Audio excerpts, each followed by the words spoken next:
আসলে সূর্য ওঠে নাই। কোরআন উঠাও, দোয়া করতে হবে, যাও।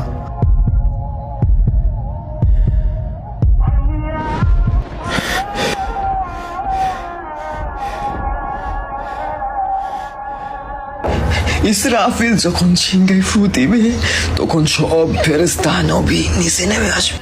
সবাই চিৎকার করবে আর বলবে, ইয়া নফসি নফসি, আমাকে বাঁচাও, আমাকে বাঁচাও। আদম আলাইহিস সালাম নফসি নফসি, নূহ আলাইহিস সালাম নফসি নফসি। একদিক থেকে একটি আওয়াজ আসবে, একটি আওয়াজ আসবে। যখন সবাই ওই আওয়াজের পিছনে ছুটতে থাকবে, ছুটতে ছুটতে ছুটতে ছুটতে পৌঁছাবে এবং সেখানে দেখবে আমাদের নবী হাত পেতে বলছে, উম্মতি উম্মতি উম্মতি ইয়া রাসূলুল্লাহ, লা ইলাহা ইল্লাল্লাহ। এই দুনিয়া 4 দিনের, 2 দিন তোমার হাতে এবং 2 দিন তোমার বিপরীতে। যখন তোমার হাতে থাকবে তখন অহংকার করো না, আর যখন তোমার বিরুদ্ধে থাকবে তখন সবুর করো।